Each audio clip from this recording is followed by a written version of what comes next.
Hello everyone. Let's look at section 2.5, which is on limits at infinity. So in other words, limits when we take x to infinity.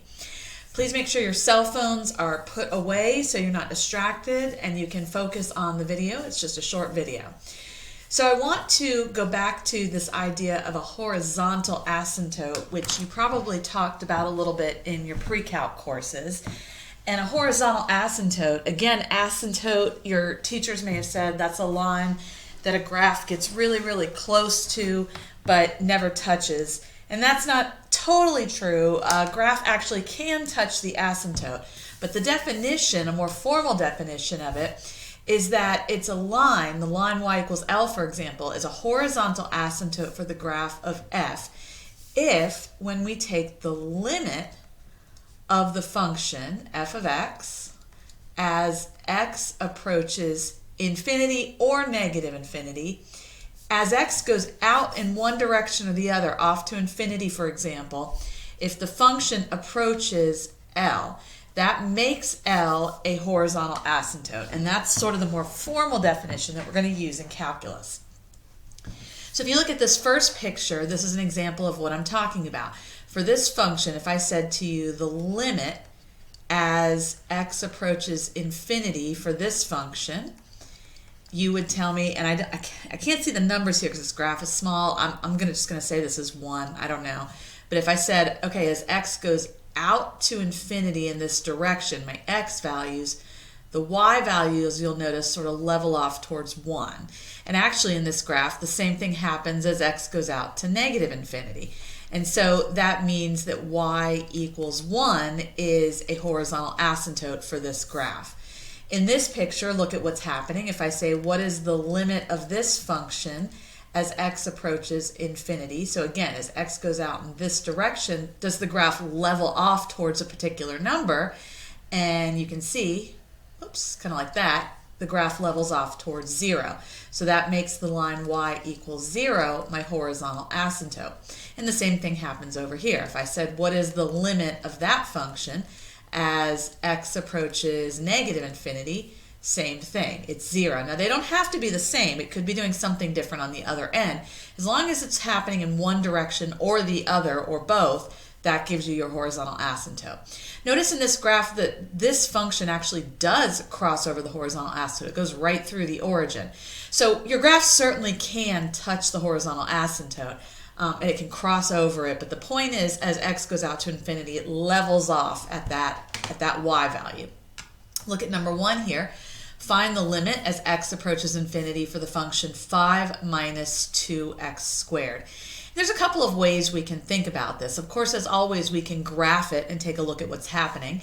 And this is a picture of this graph. You can see that we've got a horizontal asymptote. It looks like through y equals 5. And you can see as x goes out to infinity, the graph is leveling off towards 5. So the limit here is 5. Another way to think about this is to say, okay, as the x values get large, what happens to this expression? So in other words, think about this. As x gets bigger and bigger and bigger, what happens to this 2 over x squared? So 2 over 10, for example, 2 over 100, 2 over 1,000, 2 over 10,000, for example. Hopefully you see that these numbers are getting smaller and smaller and smaller, right? Larger denominator means smaller fraction. So these values are approaching 0. So as x gets large, this entire expression just kind of goes off towards 0, and that leaves me with the 5. So you don't always want to have to resort to the graph. Sometimes you can kind of think through what's happening as x gets large in one direction or the other. And we'll do some practice with this in class. In the past, you may remember that there were rules that your pre-calc teacher gave you for finding horizontal asymptotes when you're looking at rational functions. And those rules still apply. If the degree of the numerator was less than the degree of the denominator, so for example, if you had the function y equals 3x plus 1 over 2x to the third minus 5x or something like that. The degree of the numerator would be 1, the degree of the denominator would be 3. So hopefully you notice that the denominator is growing at a faster rate as x goes off to infinity than the numerator would be.